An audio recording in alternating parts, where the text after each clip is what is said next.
1, 2, 3, 4, 5 On the floor.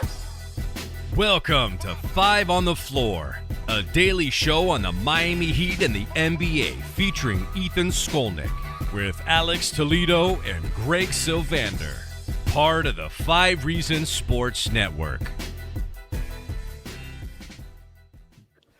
All right, welcome into Floor is Yours on the 5 Reasons YouTube channel, an extension of 5 on the Floor, as mentioned there.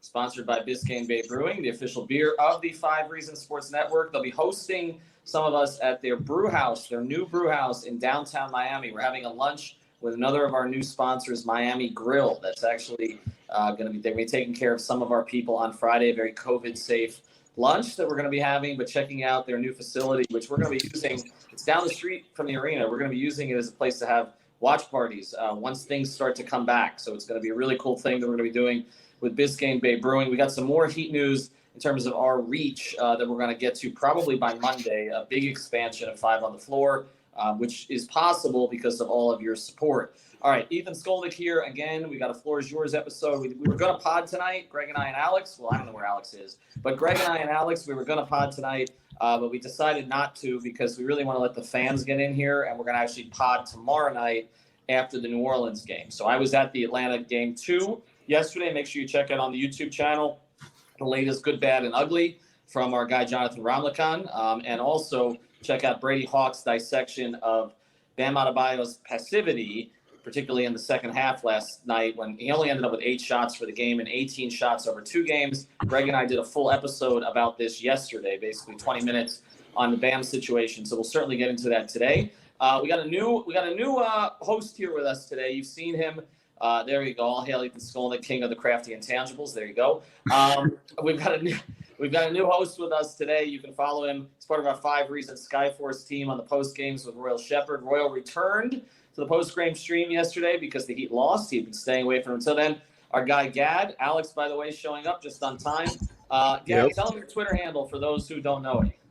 It's just my full name at Gad Cartajena. Kind of long, but I'll make it my name on here actually, just so people get it when they're watching the stream. That's my full name. Pretty simple Twitter handle. I don't have anything extravagant like Tropical Blanket or anything. So I think you should call it Trop Blanket too. I think your last name is pretty good by itself, honestly. It's a lot better than anything in my handle. At the end of the day, our producer, Manny Chang, Alex Toledo has joined us.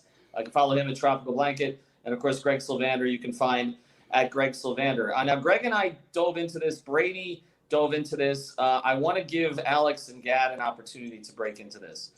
Bam Adebayo, are we – and I saw – Cooper Moorhead, who I think we all respect immensely. I think he's basically the best sort of in-house team reporter in the league. He handles things in a way that other team reporters don't. It's not fluffy features. He really breaks things down, and the trust that the Heat have for him is evident because they don't like their stuff getting out.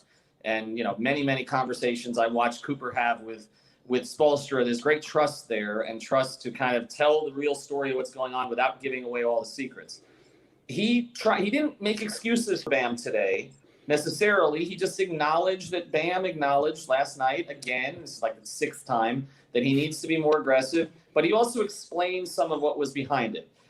Greg, you kind of, I think, put more of the onus on Spoelstra, or as much on Spoelstra as on Bam in some tweets and in our commentary yesterday. I want to go to Alex and then to Gad. Who is responsible, in your view, who is most responsible for getting Bam to sort of try to take over a game, especially when Jimmy, and now they're 3-10 without Jimmy, is not there?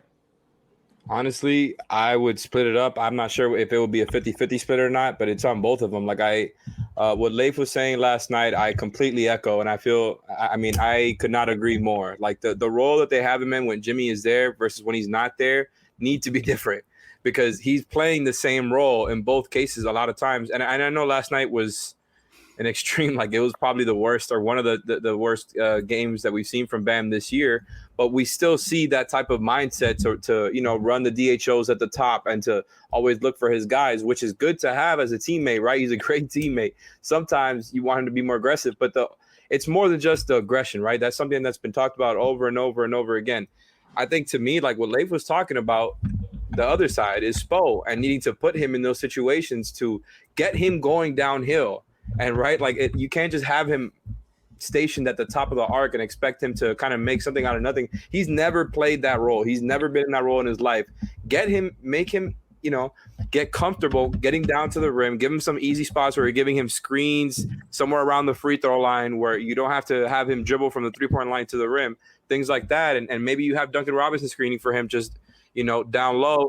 You get Duncan popping back out, and it's like, how do you guard that? And that's not stuff that I think like that we see enough.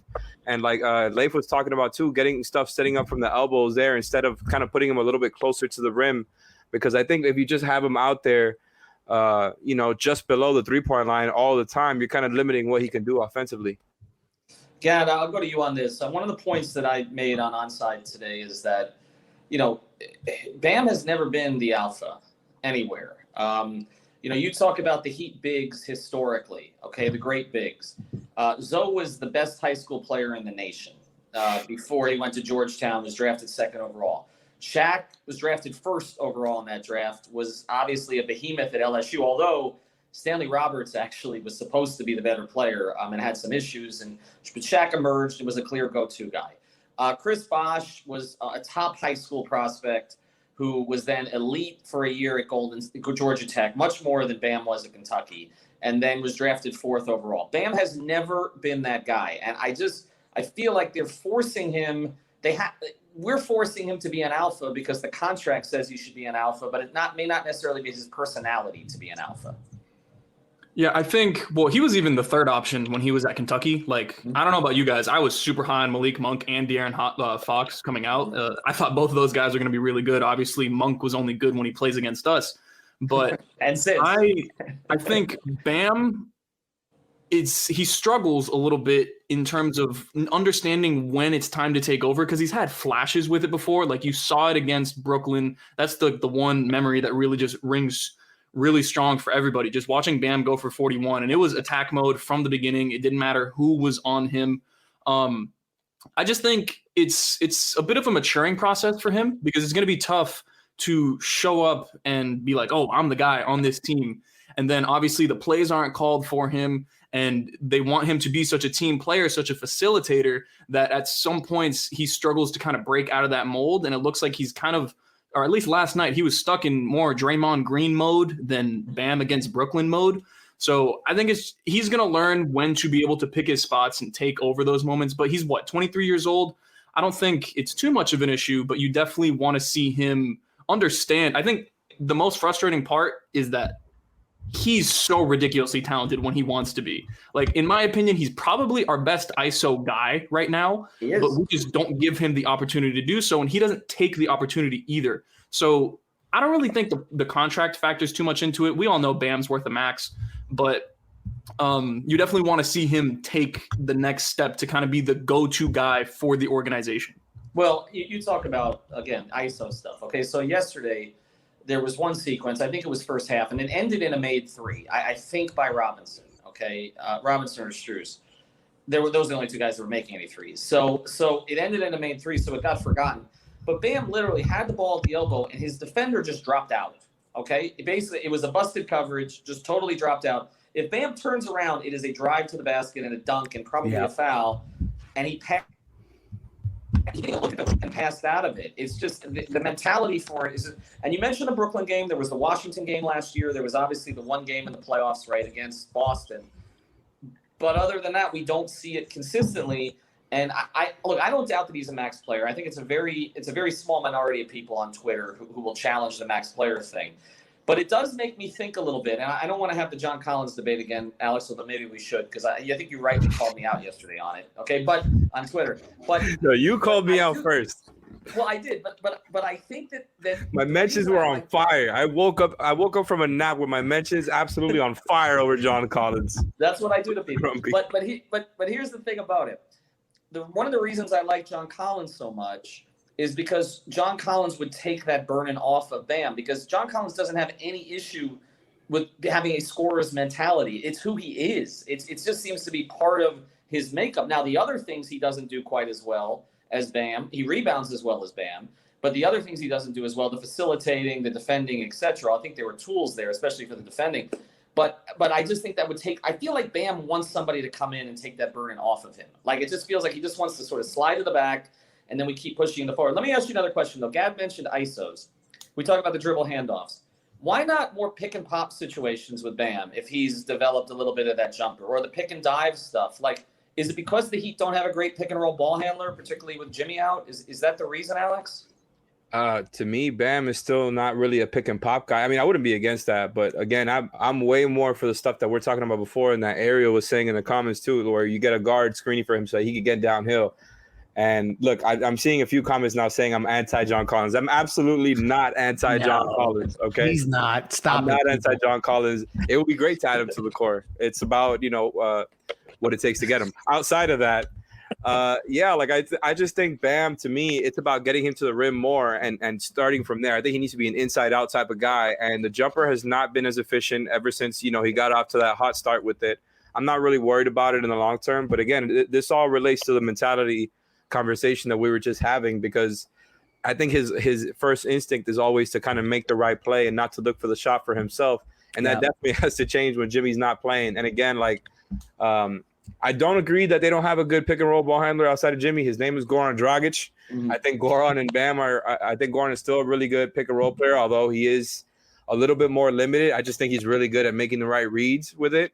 And to me, it's just about getting Bam comfortable and optimizing him as a scorer, especially when Jimmy's out.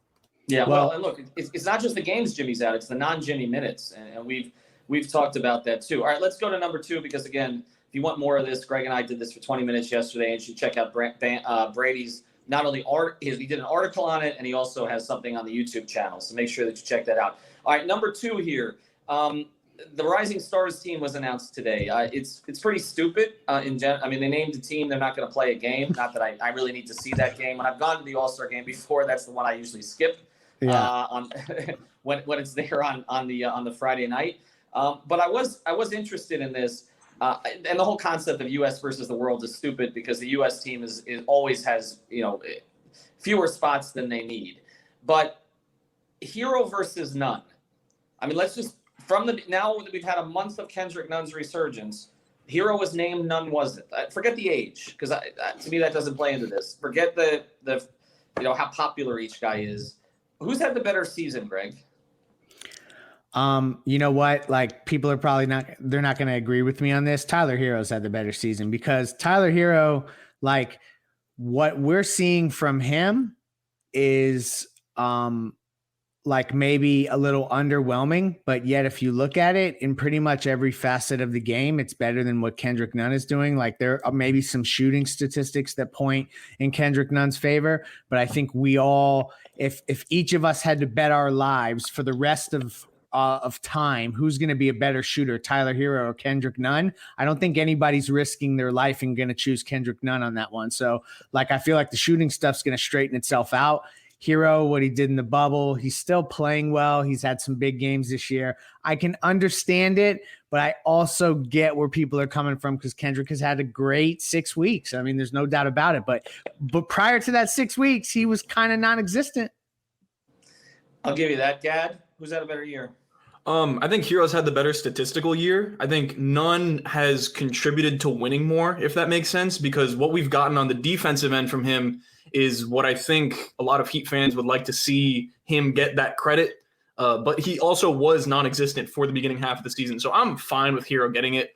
I just think Hero's stats definitely get him this nod, and he kind of has that name cachet around the league at this point. Like, everybody knows who Hero is, and they really respect what he did in the bubble, or at least most people. But I think Nunn was also deserving. I don't think they would have given the Heat 2 people in this spot in this game, though. So, yeah, I think Nunn contributes definitely more to winning, though, at least so far, than Hero this season. Well, that's an interesting way to look at it, because I think most people wouldn't have agreed with that before the year. I think Greg probably wouldn't either. But it's true, though, and it's a good point. But I mean, lately, they do have 2 in the game, though. But Precious made the world team, of course. Oh yeah, I think the spots were easier to sort of get on the world team. Alex, who are you taking? Who's had the better year? If you're just talking about between Hero, Nunn, and Precious, or is that the? No, I mean, Precious is another story, because the world team needed players, to be honest. I mean, not to take anything away from Precious, but the rest of that world roster is kind of underwhelming. So, I'm still taking Hero. I think Nunn's been more impactful to winning recently. I think there's no doubt about that, especially during the winning streak. He was probably the third best player. Or That's the only winning they've done. Hey, Right.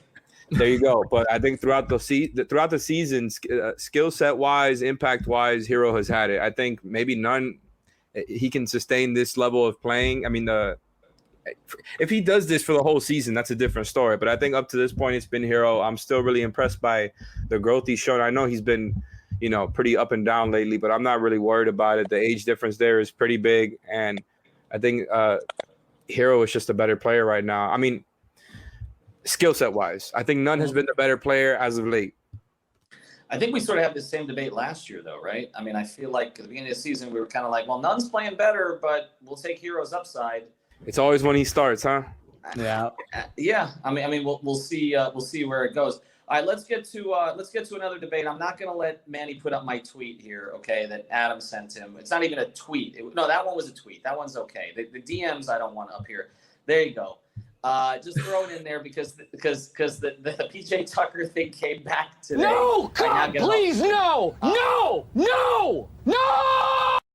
Today is with the Heat as one of the teams that are interested in PJ Tucker. So I've been following, get it off the screen. I've been following the PJ Tucker situation a little bit lately. He's been awful statistically this season. Awful. One of the worst players in the league statistically.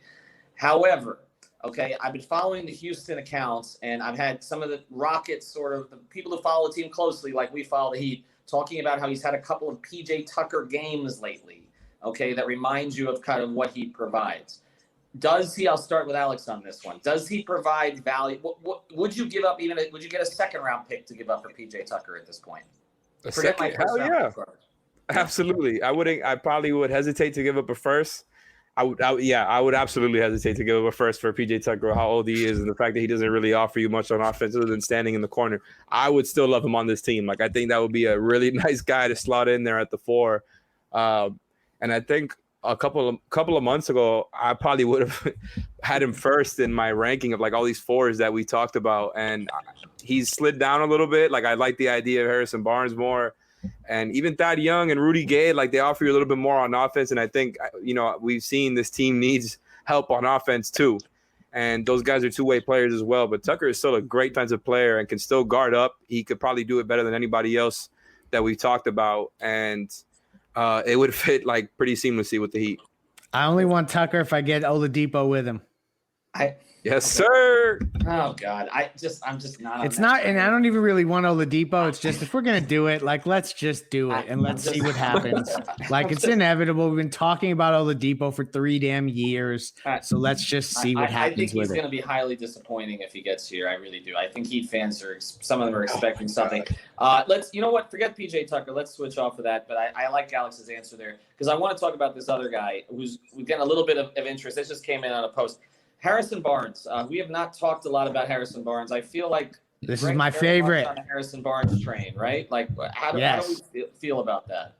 So this is going to sound crazy, and this will probably get recorded and people will play it back. But if the Heat can't find a superstar, like let's say the Bradley Beals of the world are not going to happen, and the John Collins stuff is too expensive, like, if you're talking about all around the league, the guy that I think fits in with this current team, if you plan on keeping Kendrick Nunn and Duncan Robinson and re-upping those guys and keeping this nucleus, Harrison Barnes, he's the perfect fit. It would sacrifice some of your flexibility going forward. But if you really think you're that close, I think, and when I tweeted last night that I didn't think they needed a superstar to actually contend, and this is where I was going with this, is that I think a player like Harrison Barnes is like the best version of Jae Crowder we could have ever saw, like a way enhanced version of that. And so I just think it would be such a great fit. So that's where I'm on this Harrison Barnes train. And I don't know if it's even real. He is expensive though, right? So, I mean, and people are asking where he is. He's in Sacramento. In Dallas. Balling in Sacramento. He is. His efficiency is off the charts over there. 2s and 3s. Like, he's doing good stuff as a pick and roll ball handler, which we've never seen him do before. Hold on. I got it. So in 35 minutes, he's averaging 16.5 points a game, shooting 49%, 40% from 3, 6 rebounds, 3.5 assists. And that is on that 40% 3-point shooting is on 4.5 attempts. I'm telling you, it's the fit. The other thing about he offers you Barnes, more offensively than Crowder for sure. It's not even. It's not even there's a decent gap there.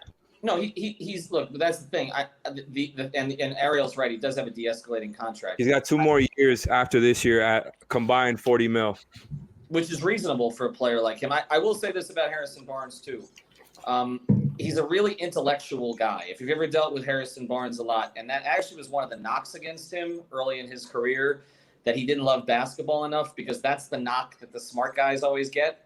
That's a knock that happened. Too worried about becoming a politician. Right. Well, that's what happened with Chris. Yeah, Bosh. like they're so damn smart. Well, no, but that was one of the knocks against some of the big 3 Heat players, and it was definitely against Bosh that he didn't love basketball enough. I used to hear that all the time because he had other interests. I think with Justice, it actually might be true. But with Bosh, because I heard it about him too, but with Bosh, I mean, we saw how much he loved basketball when it got taken away from him. So it was a totally unfair assessment there.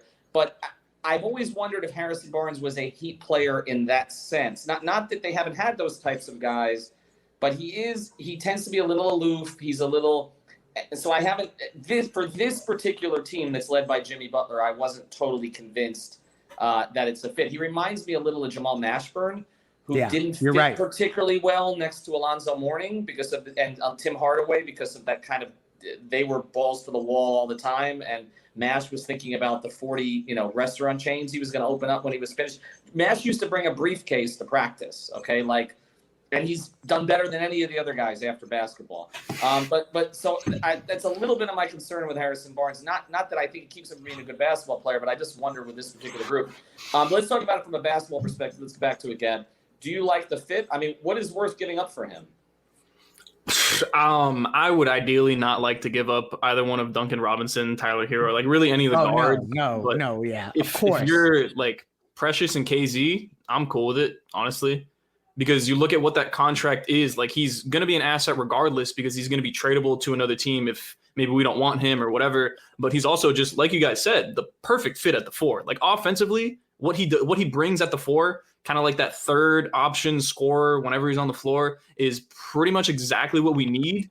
I like the fit of Harrison Barnes, and he's relatively cheap compared to a lot of the other options. I'm completely cool with Harrison Barnes. I have a question. Yes. Would you give up Hero or Robinson if you got Buddy Hield back with Harrison Barnes? Duncan probably. I would give up Duncan. I don't think Hero needs to be involved in that. Yeah, I agree. I would give up Duncan. I mean, the other thing is, remember, Buddy Hield's older than people think. He came into the NBA at 26, but so is Duncan. So, I mean, it's, that's a little bit of it too. All right, you know what? Since you mentioned Akpala, I think that's a good topic to come up here now.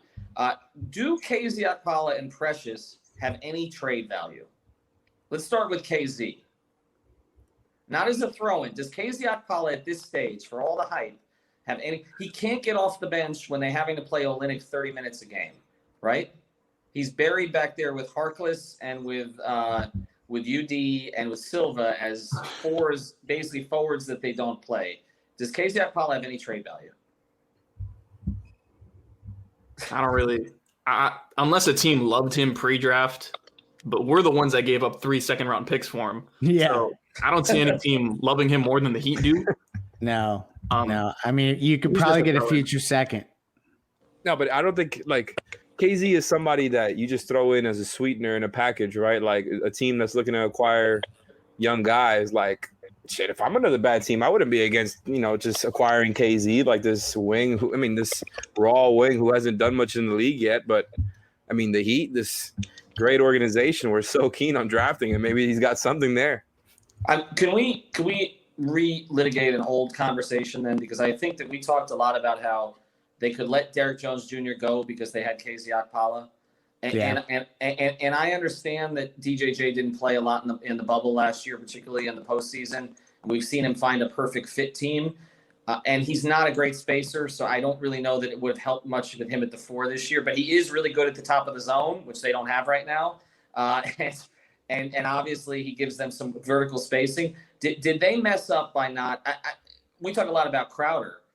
did they mess? I mean, what is DJJ? 23, 24 at this stage? Yeah, like 10 million though, right? Yeah, but I wouldn't have given him the mid-level for 3 years. Or 2 years, excuse me. I'm out on that. I don't think I think that the playoffs showed us that he was unplayable in the biggest moments. Really, like when it came down to it, he was not reliable. So I'm not willing to commit to him. I think that they're good in letting him walk. The issue is KZ just hasn't developed as we expected. All right, let's flip to Precious here for a second. He had the one coach's decision where he didn't play, and since the coach's decision, he's been hyperactive. I mean, it seems maybe he just needed a night to just back off a little bit. We're now far enough along in the season you can get a sense of it, but he hasn't played next to Bam at all, which is to me a long-term concern because until they get to that, he's a 12-minute-a-game player. I mean, that's because you're not going to take Bam out. Bam's going to play 33 to 36. Alex, how would you evaluate Precious's rookie season, and what do you see as his upside? I guess if I had to put a grade on it, I would probably put him around, I don't know, B+. Like I still am a Precious guy, you know, and if you want to talk about it from a trade standpoint, like I'm not against trading him for an upgrade at the 4 or whatever the situation is, but I still like Precious as a prospect. I love watching him play. I know that when his body fills out, he is going to be so damn wide. And not only that, like the way that he moves with that body type is ridiculous. Like the way he covers ground is still like, it's one of the craziest things I've seen athletically. And like he's putting that stuff to use on the court. Obviously he's still up and down. He's a rookie, but I just really like having him as a backup 5. I do not miss Kelly being the backup 5 and like how soft we feel on the interior, even though Precious is not huge height wise. I really like what he brings. I love him as a pick and roll big. And I think on defense, he's learning and getting better, still making mistakes. You know, he's no Bam, but as a backup center, I really like him. And I think he's somebody who could fill that role for a long time. And hopefully him and Bam's jumper could develop. So at some point, they could get some playing time together. All right, I'm going to throw the last one here to Gad. Before we do, make sure you check out prizepicks.com. Use the code 5, F-I-V-E. We got more than 55 people to sign up last month. So there are a lot of people that are playing it right now. And again, use the code 5. You get a bonus, which is definitely useful, particularly if you have a run of luck like I had. But pair the players together from different teams. You can pair the players from different athletes from different sports together. Also, it's daily fantasy, but it's a lot more fun, and it's easy to get your money back, too. So that's another thing with these games that can sometimes be a pain. And as I mentioned, of course, Biscayne Bay Brew, sponsor. We're going to be out there with our new sponsor, Miami Grill, which is going to be feeding us on Friday at our sponsor lunch. So we're going to show you the new brew house where we're going to be doing a lot of stuff there. Once against COVID passes, hopefully, and people get vaccinated, which looks like it's actually happening. Once that occurs, we're going to be able to do some watch party stuff from there, and then you'll get mad at us when the Heat lose. So there we go. All right, let's last one here for Gad, and we'll close with this one. Jimmy Butler made the trip to he made the trip to New Orleans for the last game before the break. I had made the case that you got 11 days here. Let's just shut him down, okay? Shut him down. Don't play him in these 3 games. But the fact that he got on the plane, unless he just wants to say goodbye to everybody, it seems like he's intending to play. Is this wise? I mean, depending on how bad the knee inflammation is, which I heard isn't bad, but still, you could give him an extended break. I think get the wins when you can. So if Jimmy's feeling good enough to play, they'll probably test him before the game. If Jimmy's feeling good enough to play the game. Let's go into the All-Star break with positive momentum. I would be really happy if Jimmy played and was healthy. And if he's not fully healthy, I don't mind it. But if he's healthy, I want Jimmy Butler on the floor. He makes his team so much better. They're 3-10 without him. Much better chance of being 500 at the break if Jimmy plays. This comment comes in about Biscayne Bay Brewing. We can't have outsiders at this particular event just because we're keeping it sealed, obviously because of the current circumstances. But we're prepping for it, guys. Trust me. Maybe in a month, maybe in 2 months, we'll feel comfortable doing it. Alex could bring everybody he picks up in his lift. Oh, no, you don't want that. No, you don't want that. Isn't New Orleans close? Isn't New Orleans closer to Tomball, where Jimmy's from? Am I saying that correctly? It is.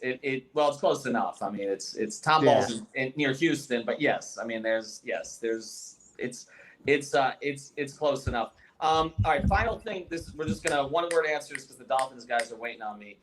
If the Heat get to 18-18 on the season, if they win this game against New Orleans, okay, after everything that's happened, is that in your view, and didn't lose the East in the process, right? It's not gone yet. Is that in your view, with all the adversity, a success? Yes or no answer, Alex?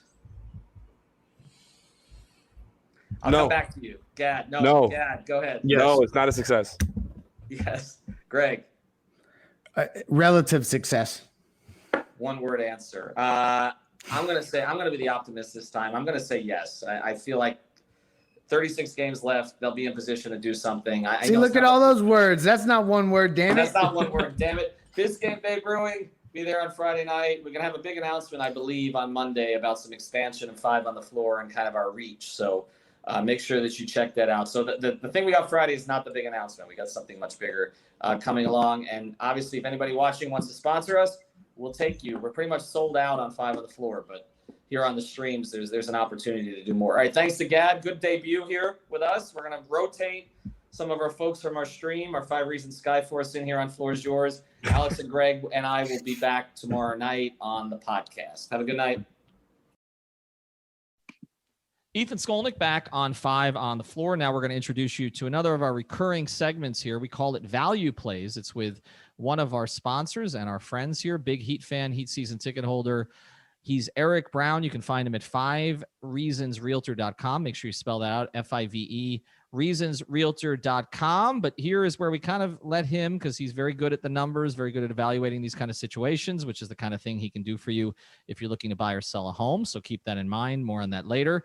But what we want to talk to him about is we usually go through about 3 topics here. He twists it on me a little bit. Let's go, Eric. Let's start with number 1. I want to talk about the big black hole at the 4 spot, namely Kelly Olynyk. I don't want to come down specifically too hard on him because it's a guy that gives 100%. It's not like he's not out there trying. That's not Hassan Whiteside. That's Kelly Olynyk. But in this case, more is less. Kelly Olynyk's been in the NBA for 8 years. And this is the most amount of minutes that he's ever averaged. These are the most field goal attempts that he's ever taken, both 2s and 3s. And unfortunately, it's the lowest field goal percentage that he's ever put up, both 2s and 3s. And most notably, because he's out there to space the floor, last year, he shot 40.6% in the minutes that he got. This year, he's shooting 31.6% on 3s and at a higher number of attempts. He attempted 3.5 threes last year, and this year at 5.8. He's also has started 29 of 34 games. In his entire career, the most games he ever started in a single year, which he played 79 games, was 36 games in the 18-19 season with the Heat. So you can see about a week after the All-Star break, he's going to break the most amount of games that he ever started. So I think his history suggests that he would be better off left on the bench or traded for someone that could do a better job. Just for a comparison, when we had Jae Crowder last year, Jae Crowder played 20 games in the regular season, and he shot 44.5%. As compared with the 31.6% that we're getting this year.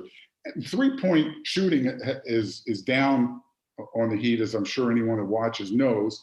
And that's something that I think if the Heat make an acquisition at the 4 that they need to address. They were 4th in the NBA in 3-point shooting last year at 37.4%. And this year, they're 22nd at 35.3%. So, and the rest of the league is shooting three-pointers better than they did last year, and scoring is up. So something needs to be addressed. So I'm asking you, what acquisition do you think that the Heat can make that would get them to the Eastern Conference Finals? Because I assume everyone in the organization at this point, if we got back to the Eastern Conference Finals, would be satisfied with that outcome. Well, yeah, I think starting at 11 and 17, that certainly would be something that wasn't expected at that stage. I mean, I think we're in agreement that the 4 spot, and we've talked about it some on the 5 on the floor. I mean, at least to me, it's the biggest hole in the roster. I know we've also discussed 3-level scorers. We've discussed, another ball handler.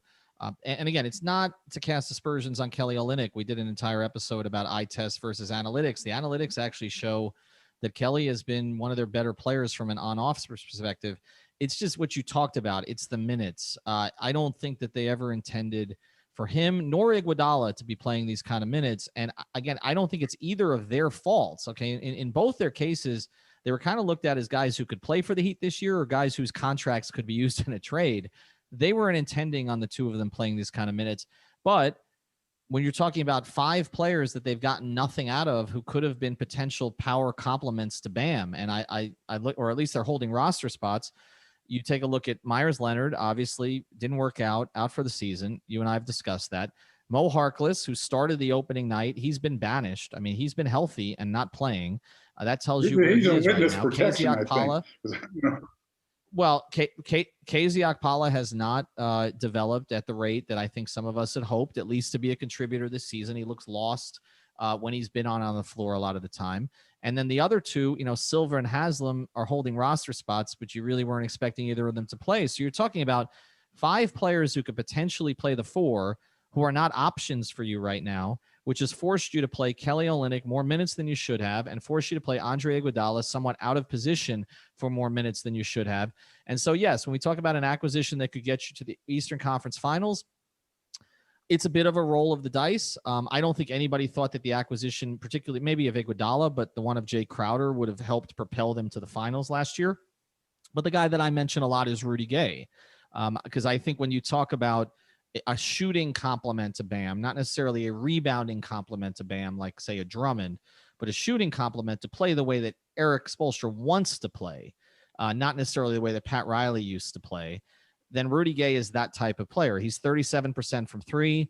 He's an established scorer in the league, not as high a rate now, but per minute, actually, it's very close to where it was. Could he get you the Eastern Conference Finals?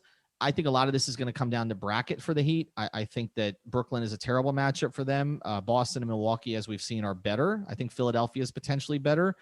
But I do think that getting an acquisition to allow Bam to do what Bam does best without having to be focused on as an alpha scorer would help. And I do think getting a spacer who can actually make shots, which is not something Kelly's done consistently this year, in Rudy Gay would help. So would it get them there? I'm not sure, but it would give them a better chance than they have now. Why would San Antonio, who's, what are they, the 5th seed now? Or, I mean, they're up there. Why would they give up Rudy Gay? I know he has last year of his contract. And again, I think the thing to understand about that, Eric, is I don't think there was ever a projection that the Spurs were going to compete this year. And I don't think that Popovich and RC Buford are the types to fool themselves. That they know what a championship level team looks like, obviously. And so I think similarly to the Heat, they're not going to get caught up like, say, the Knicks would in temporary success. I don't think the Spurs think they have a legitimate chance to get out of the West. You've seen them kind of pivot. Now, DeJounte Murray and others, the young players, have kind of taken a bigger role. Rudy Gay has been a good player for them off the bench. He fits their system. He's played good defense from everything I've heard from people who cover them day to day. But I don't think they view themselves as a Western Conference finalist possibility. And so if you can get an asset for Rudy Gay before he maybe leaves in free agency, I think you look at it. And that would have to be a player in the case of the Heat because there are no picks. Well, it could be a Kendrick Nunn type, but again, that's another conversation. Can you afford to give up Kendrick Nunn with as important as he's been to you, especially not having Avery Bradley back, especially with Hero's inconsistency, Dragic's injuries? Are you comfortable doing that? And then rolling the dice that, Rudy Gay is going to be enough to get you over the hump with the other guys that you have coming back. But that's the type of player San Antonio just adding another quality guard to their system that may interest them. Well, the test, and that's why I asked you, is there an acquisition that would get the Heat to the Eastern Conference Finals? Because I think the test is, are you willing to sacrifice an asset that could potentially be used to make the major acquisition that we've been talking about since the summer with Giannis, and then morph to Bradley Beal and Zach LaVine, et cetera, et cetera? Are we willing to sacrifice an asset that we might need to use for that acquisition to go further this year. And so what's the test? How far do you have to go in order for it to be worth the sacrifice? I think it's the. I do think it's the. I think you've hit on it. I think it's the Eastern Conference Finals. I don't think that this franchise will be satisfied after what they accomplished last year with second round. But I don't necessarily think. Look, you can never guarantee getting to the finals. I don't believe the Heat were bubble flukes, bubble frauds, whatever you want to call them. But they did catch a little bit of lightning in a bottle by the circumstances, and they made the most of it, and that's to their credit. But I don't think you go into any season unless you have LeBron, honestly, of saying, okay, it's finals or bust. I think if you get to an Eastern Conference Finals, I think if you look at Boston last year, Denver on the other side of the bracket, I think they would consider their seasons to be quite successful last year, getting to the conference finals. I don't think either team believed they were necessarily going to win a championship. If you look at Boston last year, I mean, that was after they got rid of some players, including Kyrie, swapped out Kyrie for Kemba. I don't think there was, I mean, the more talented team was the year before with Kyrie and Horford. So I don't think they expected to get to the Eastern Finals. And for them, losing to the Heat, did they believe they should have won it? Yes, but losing in 7 in the Eastern Conference Finals, no matter who it was against, I think the Celtics would have viewed that as a successful season. I think similarly, for the Celtics to have a successful season this year, they have to get back to the Eastern Conference Finals, which doesn't appear that's going to happen. So I think, to me, I would say the Eastern Finals. If there's a move that can get you there without sacrificing too much of the future, or you think it has a chance to get you there, I think you roll the dice on it. Okay.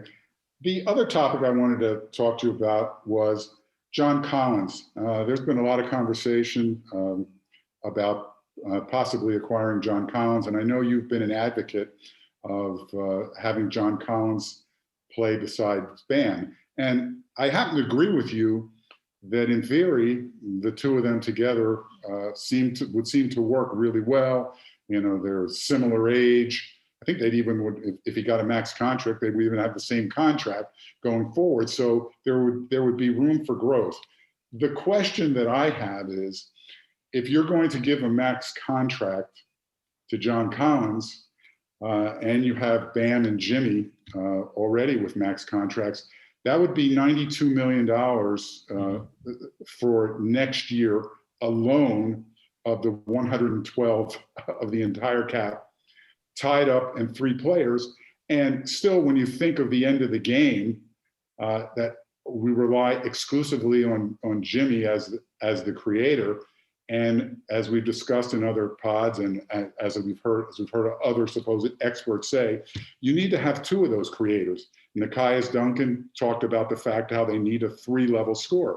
So I think that it's a fair question to ask.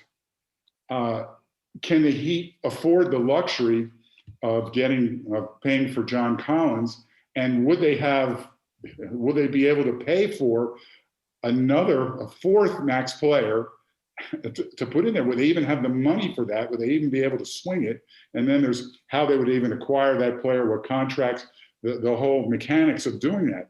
I think the 3-level scorer is more important. And when you have Bam, just one last point, when you have Bam, as I pointed out before in an earlier podcast, he's similar to Ben Simmons.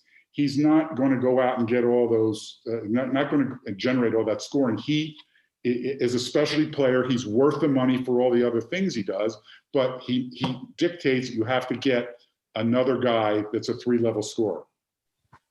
I understand your point. And obviously, look, most teams would take the scorer. I think what is unique about the Collins situation, and the debate about how they get him is an entirely different debate, which we've had. And obviously there are challenges to that. So I'm not saying there's any guarantee you could get him either in a trade or as an RFA situation, because they're not going to be the only team that wants him. I mean, Dallas, I've heard, Portland, I've heard, there's going to be a bunch of teams in on him if he gets to restricted free agency.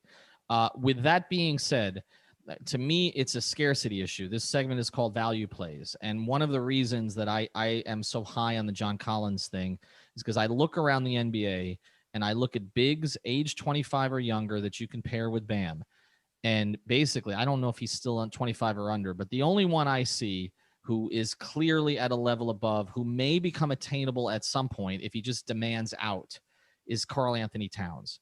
And I just think the premium for Karl Anthony Towns would be so huge, in addition to the fact that we know that the Towns-Butler relationship in Minnesota was not exactly ideal. Right. So to me, I go down the list and I say, okay, who else is possibly available?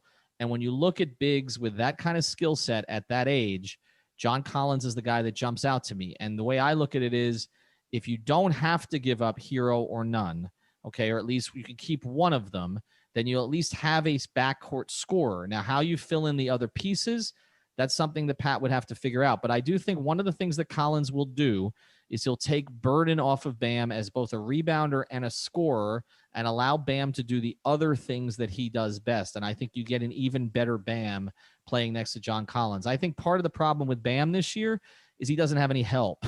He's out there alone most nights. And we saw him kind of get double teamed by Capella and Collins in those 2 Atlanta games. They need someone else to help him. You bring Collins over, you're bringing a guy who's a natural scorer who wants to be here, who's 23 years old. When I compare Collins to Oladipo, for instance, I would much rather go in on John Collins than a guy like Oladipo, who has been, at least for a season and a half, a 3-level scorer. There's no argument. I would take Collins over Oladipo. I'm not sure I would even want Oladipo at this point. I don't think he's proven enough to me as far as his health is concerned in order to risk any kind of major salary commitment. I think that's fair. I think Alex would disagree with us. That's a whole nother conversation. All right. What else you got for me? A very important issue we need to discuss.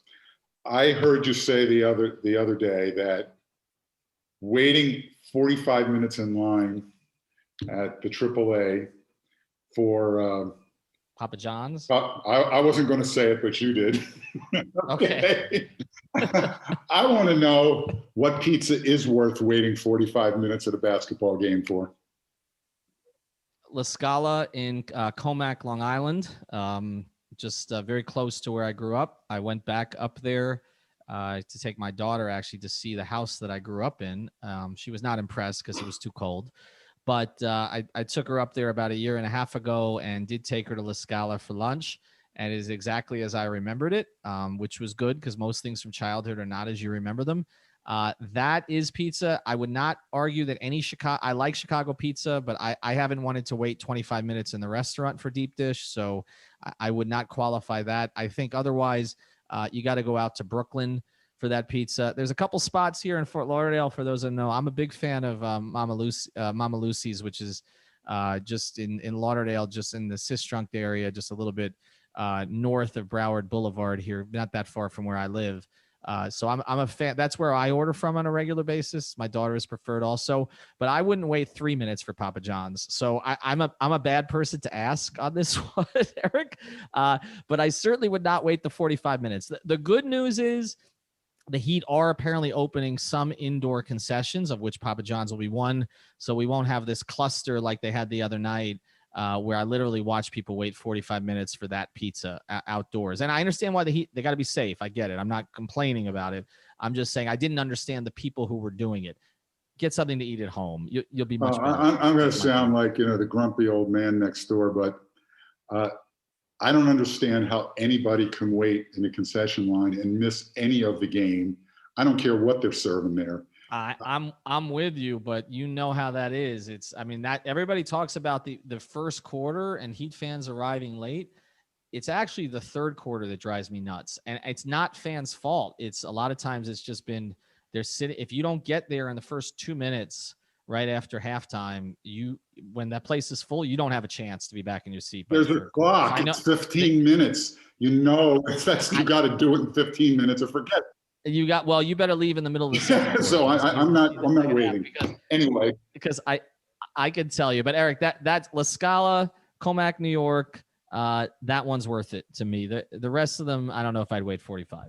If I ever travel again, I'll check it out. Thanks for the tip. All right. And where do they find you? 5reasonsrealtor.com. All right, 5reasonsrealtor.com. Get Eric's views, not just on the Heat, but also have him help you out with real estate. Eric, we appreciate you being with us on Value Plays. Thank you for having me. Thank you for listening to the 5 on the Floor on the 5 Reasons Sports Network.